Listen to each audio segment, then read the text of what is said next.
Hello there. If you are desiring to have clearing conversations that feel really clean and empowered, then you're going to want to hear today's Q&A session. So this live Instagram and Facebook live, both part of my Cocoon and Cuppa series. It's a pleasure to have you with me. And I'm going to be answering somebody's very specific question about how to have a clearing conversation. And I'm very glad to share my view on how to do that in a really empowered way, in a way that has you feel confident and able to speak from a real place of love, considered love. So let me know who's joining. I've got my camera set up today, isn't working too well, which means I can't see my Instagram comments unless, let me try something. This might mean that Facebook comes really close. So you guys might get me really close. Hello. And Instagram, yeah, I can see you guys now, but oh, hold on, that means you can see my laptop. That's a bit weird, isn't it? I think it's going to be whatever it's going to be today. Let me just say hi to Tracy. Thanks for joining. Hey, Kathy, good to see you. Flo, mwah. So good to have you guys. Okay, well, I'm going to move this back. Otherwise, I'm going to be blocked by a screen. Let's try that. I didn't get my setup all that great today. Pelia, hello. Nice to have you as well. Great. Right, let's dig in, shall we? So today's question came from Sophie. She's part of my Evolution membership. And she asked, you often talk about clearing conversations. It's something I really want to be in a place to do effectively and positively, as workplaces can be uncommunicative and second guessing is not where I want to be. Please maybe look at how to prepare and be in the right place to have a clearing conversation. I'd love to hear what you think. And I absolutely love this question. And there's a section in my book. I don't know if you guys have this book, The Self-Love Affair, A Woman's Guide to a Daring and Mighty Life. It's on Amazon. If you don't have it, it's in Kindle as well as paperback. There is a little section in there on having clearing conversations. Hi, Jane. Good to have you. Hi. But let me just take a look at this question, because I really hear you, Sophie, on that. This idea of speaking effectively and positively. And what I am interpreting from that is that you want to feel good. You want to feel confident, you want to feel courageous, and you want to be able to speak in a way that really is speaking your truth, right? So I hear you. And this is something that it took me a while to practice, and I've got pretty good at it. And I still have to do the work. So what I'm going to share with you today is the preparation that I believe is required to have those trickier conversations, those conversations where it doesn't just flow easily and naturally. It's not just quickly and simply coming from a place of love. There's energy on it, and it has you feel a bit nervous, has you feel uncomfortable, and you want to show up feeling like more you, right? Hello, hold on 1 second. Yes, Tracy. Yes, Tracy, your book is on the way. Sorry, I'm doing this because I haven't set up my camera properly so I can read the Instagram notes. All right, let's just dive straight in. Have you got a journal and a pen, perhaps, to make some notes? Yeah? So the first thing is, from my perspective, an empowered woman is prepared. We don't get to feel empowered unless we take full self-responsibility for ourselves and where we're at and why we are doing what we're doing in the world. And if you want to have a conversation with somebody, I really feel it's important to kind of clean up your side of the street before diving into a conversation. You want the conversation to be responsive and considered and not reactive to whatever's going on. And you don't want to be emotionally reactive. You don't want to vomit all your stuff over somebody, right? Do you know what I mean? So it's about just to be empowered, we have to do our own work so that we can speak in a considered way. So when I say we've got to do our work, I do tend to refer back to the transformational process. The transformational process starts with creating awareness. And then we move into, so awareness, like what's going on, what are the facts, what are the figures, like what's the deal here? And then we move into emotional expression, like how, like checking in with ourselves. How do I feel about that? How's this making me feel? And am I actually allowing myself to process those feelings in a safe and considered way? So probably in private. Do I want to have a cry about it? Do I want to get angry and beat up a pillow? What do I need to grieve something? Do I feel so hard done by it? Do I just need to sit with that and allow the tears, allow the anger, whatever it is to come? But like I said, the last thing that we want, and what absolutely doesn't define an empowered conversation, is vomiting all of your emotional stuff over somebody.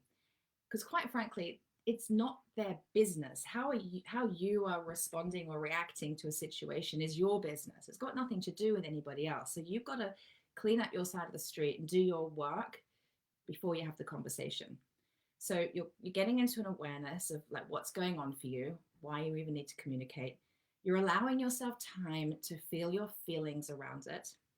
And maybe, if you're ready, you'll move into a space of forgiveness as well. So, forgiveness of yourself and how you've been reacting or responding to the situation, forgiveness of the other person or people, the situation, the circumstance, but generally forgiveness for all that's going on, because you're moving into a clearer, cleaner space so that you can speak your truth.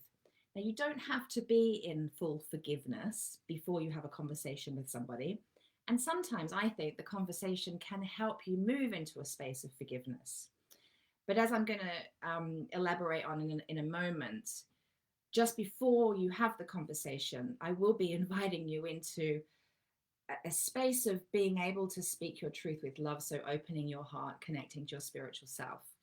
And our heart and our spirit are pure love. Like resentment just doesn't even exist there. So even if you haven't done any work around forgiving, even if you intellectually haven't quite got there and you don't feel that you've forgiven whatever has been going on for you, you've got to know that even though you may not feel like you've done that work, when we open our heart and connect with our spirit, we are speaking from a place that does not know resentment, that does not know all this ego related stuff, right? It's just pure love. It's such pure love, it doesn't even need to forgive. Like there's just nothing there to do. It's beautiful. So preparation is key. It's so key. I would invite you to get out your journal before you have the conversation and get into awareness and write down very clearly, like, what is going on here? What am I okay with? Like, really, like if you've got to do a pros and cons list, do the pros and cons list. Don't have it all swirling around in your head and then be having the emotional response to that. Get clear, create clarity. That's the best way to get empowered. Write your list. Hi, Rebecca. Hi, Sana as well. Write your list. Get really, really clear. Like, what is going on here? What's working for me? What's not working for me? What do I need?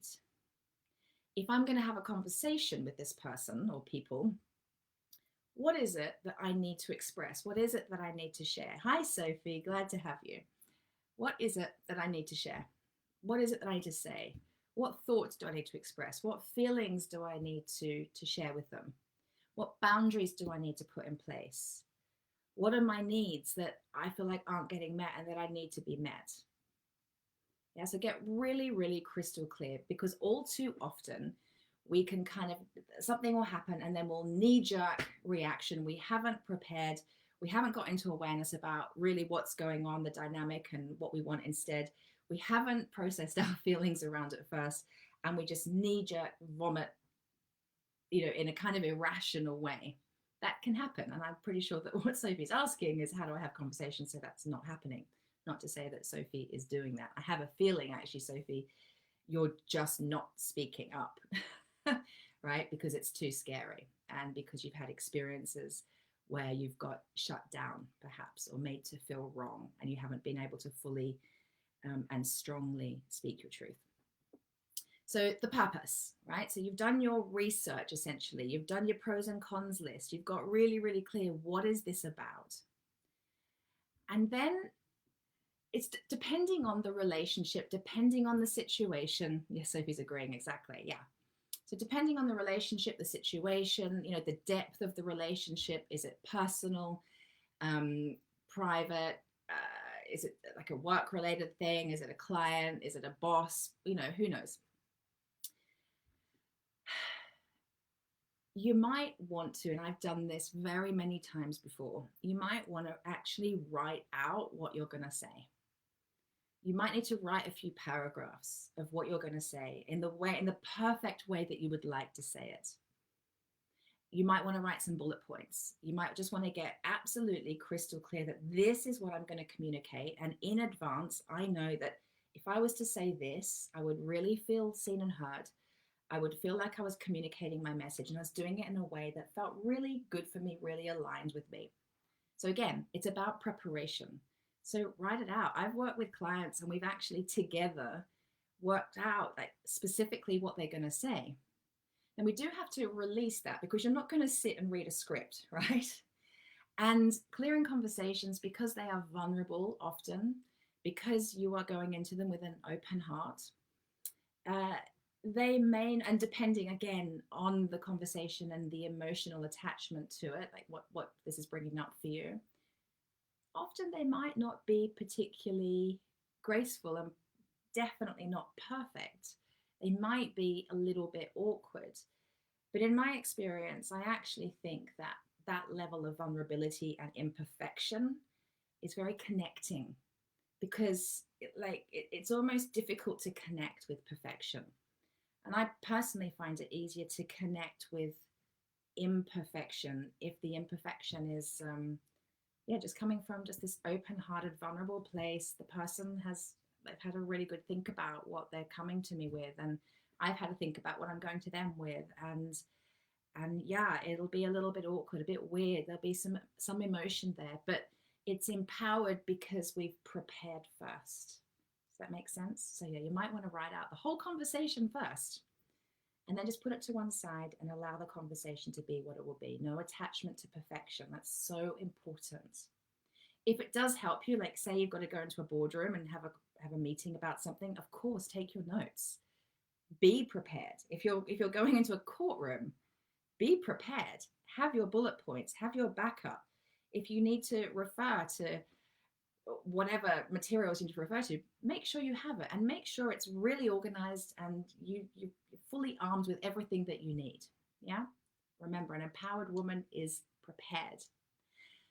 And then the next thing in terms of preparation that I would invite you to do is to feel into how you desire to feel when you have the conversation. Feel into how you desire the other person to feel when you have the conversation. Again, knowing full well you have zero control over their response.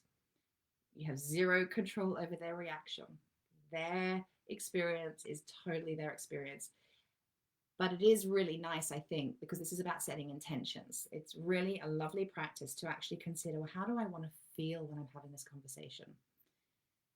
Do I want, I just want to feel clear. I want to feel that that I have that clarity, that I'm speaking my truth, that I'm doing it from a place that feels really loving. Do you know what I mean? And how are they going to receive it? Like, it is kind of nice to set the intention, have a vision around it. They're going to really hear me. They're going to sit back and understand, and then release the attachment, of course. All right. So this is the preparation, creating awareness around why you're having the conversation, feeling your feelings about it, pre-writing the conversation if needed to be, getting all the tools and backup materials you need if you need to refer to them during the conversation, and then connect with how do you want to feel when you have it. Yeah? Sophie's enjoying this. That's great. Then, again, depending on the relationship, depending on the situation, if it's possible, invite the other person to have the conversation with you. Again, you're not in charge of whether they're even available to have the conversation. Yeah.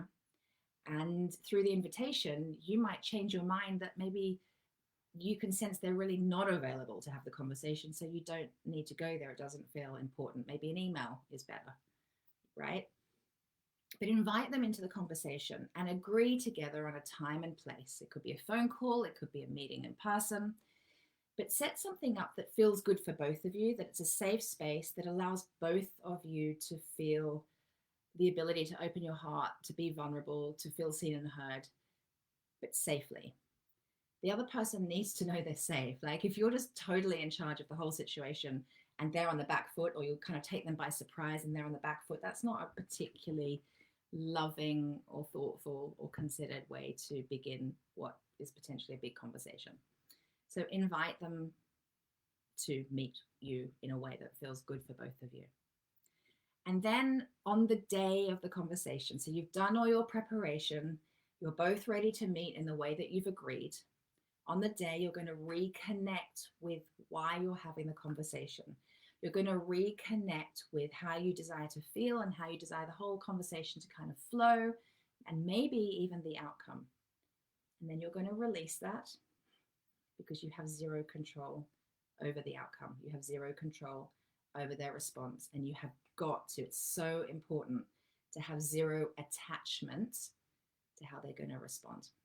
Okay, that's so important. And then just before you go to the conversation, I've done this many times. If I'm driving somewhere, I'll take a moment, I'll sit in my car and I'll just take a moment to, I would put my hands on my heart and I would very intentionally open my heart. It's an energetic thing. It's a choice. I would just choose to open my heart. I'd breathe into my heart. I'd set the intention that I was going to speak the truth from my heart. I would connect with my spiritual self, who has all the answers, who knows exactly how to say what needs to be said in the perfect way. I would invite my spiritual self to speak to the spirit of the person that I was going to meet or have the conversation on the phone with. I would just open up that channel of energy. Can you feel how grounding that is? And how in your power you can feel. And it's not power like control, it's power that is love. I'm going to speak my truth with love. I'm very clear on what I need. I'm very clear on what I need to say because I've done my preparation. And now I'm going to enter this conversation in complete surrender, in complete non-attachment. And I'm going to allow the experience to be what the experience will be. I'll do my best. I might not get it right, but I know I'm going to do my best. Yeah.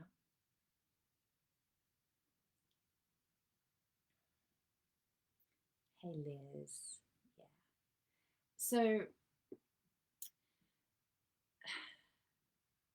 it's what I feel is important to share as well right now, again, to reiterate, is how they then react or respond to you. It might not be pretty. It might not be pretty. They may not have any idea what you were coming to them with. You could be completely taking them by surprise. This is where releasing attachment to their experience is so important. And you have got to remember that you're not responsible for their happiness. You know, it's funny that I had this question this week because I had similar questions from a couple of other clients this week around communicating their desires, communicating their needs, being fearful of being rejected, being fearful of not being heard, being fearful of actually making the other person absolutely miserable, of really letting them down. And that's a big piece, that piece around, I'm going to let them down, I'm going to hurt them, they're not going to be able to deal with this, I'm going to make them feel a certain way that isn't good, and that doesn't make me feel good. But right there, that's codependency. If you need someone else to feel a certain way so that you can feel okay, that's codependency. And it's not allowing other people the privilege of their own experience. It's not allowing other people the privilege of hearing some information and using that in a way that could further their own growth, that could be part of their own evolution, that could actually open up all sorts of opportunities for them. I was talking with one of the girls in my Daring and Mighty Love group, for single women, and she said one of the reasons why she was nervous to date was because she was scared that she'd go on a few dates with somebody that might quite like her, and then she wouldn't feel it in return. And how would she be able to have that conversation and let him down? She didn't want to hurt him. She didn't want to make him feel bad. And what's really interesting about that, while I totally understand, we don't want to hurt other people, do we? I mean, you're here because you've got a beautiful, big, open heart. And Sophie, you're asking this question because you have such an open heart. You want to be able to speak your truth and honor yourself. You don't want to hurt anybody else in the process. But in the case of the single girl who doesn't want to let down the guy or make him feel bad,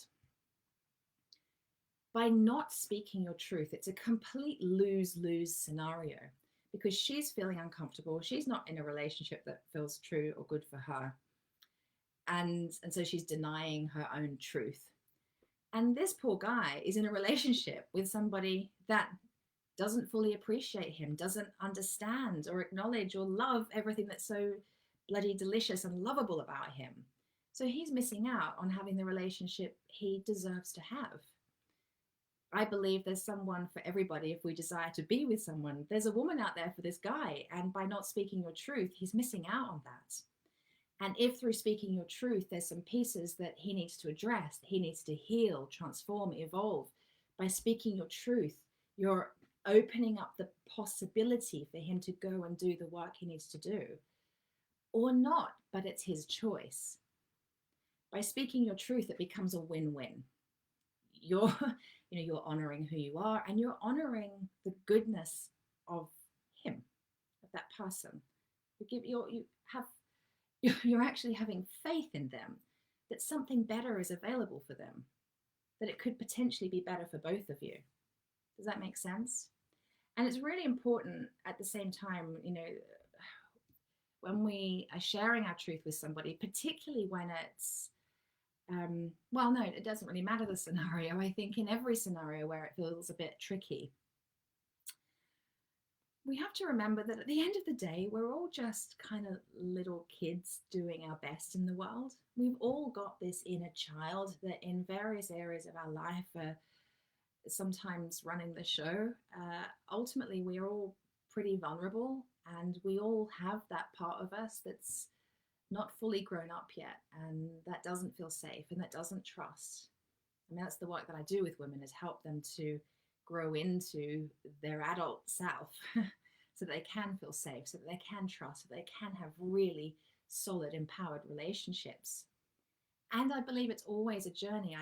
Even speaking for myself, I know that when I have to up level and have a conversation with someone I don't want to have, or go speak on a stage that I've never spoken on before, and my nerves come up, there's that part of me, it's that little girl that is scared still, and I need to communicate and dialogue with that part of me to lift me up to be the adult empowered woman in the world that I am. And there's a part of me, like I'm noticing it in my parenting at the moment, the teenagers can really push my buttons sometimes. And I notice that when my buttons are being pushed, it's the younger part of me, the teenage part of me, whose buttons are getting pushed. So we all kind of have a part of us that is still growing up, that's still healing. And it's an ongoing experience. And we're all just doing our best. Like, as a parent, I know I'm doing my best. I'm so committed to doing my best. I'm a really conscious parent. And I totally don't get it right all the time. And so even when I'm communicating with the kids, I have to remember this truth that I am just human and I'm doing my best. And whether I'm talking to the kids or whoever it is, I have to remember they're just human and they're just doing their best. And I think that's a really lovely image to kind of bring to mind. I'm just a little girl, you're just a little boy trying to communicate, and we're doing our best, and some of us are better at it than others depending on our depth of relationship with ourselves. Makes sense? Sophie's commented, yep, it's the non-attachment preparation that's crucial advice. Thank you. You're welcome. Yeah, it is about being non-attached. So I hope that was helpful. I can see Ellie's joined. Hello. Natalie's joined. Hello. Izzy. Hello. Sam, I can relate. Yeah, really good to have you guys. I hope that was helpful. I think it's a really important body of work, learning how to have an empowered conversation. So Sophie, I'm really glad you brought that question up. Thank you very much. I hope you all have a lovely rest of your day planned. It's really hot for us today. I don't know wherever you are, how warm it is, but I'm like kind of sweltering today. So I'm going to go and tan my legs in the sunshine now. I'm wishing you a beautiful afternoon, and I'd love to catch as many of you as possible on Friday at 5 p.m. British Standard Time, and I'll share some self-love wisdom with you then. Sending you lots of love. And don't forget, if you've got any questions for me, you can send them over to me through Instagram, through Facebook, and I will answer them next week. But hold on, I just got a bit distracted there because a question just came through. I can't see the question. Hold on one second. Bear with. Flo said, I have a question. Do you need to speak your truth, or can you behave differently in a way that feels like you're being true to yourself? Yeah, I mean, that's kind of a different conversation. Yes, you can behave differently, of course. But this is about if you feel like a clearing conversation is required. So the question was about how do I have the conversation? Of course, sometimes a conversation isn't needed. Sometimes it's an email. Sometimes it's actually noticing that the dynamic here isn't working for whatever reason, and I need to kind of shift my approach. So there's a whole bunch of other that's the kind of another cue for another Q&A. So maybe send that through to me, Flo, and I'll answer it next week perhaps. All right, love you all. Have a beautiful afternoon. Mwah. I'll see you Friday. Okay, bye.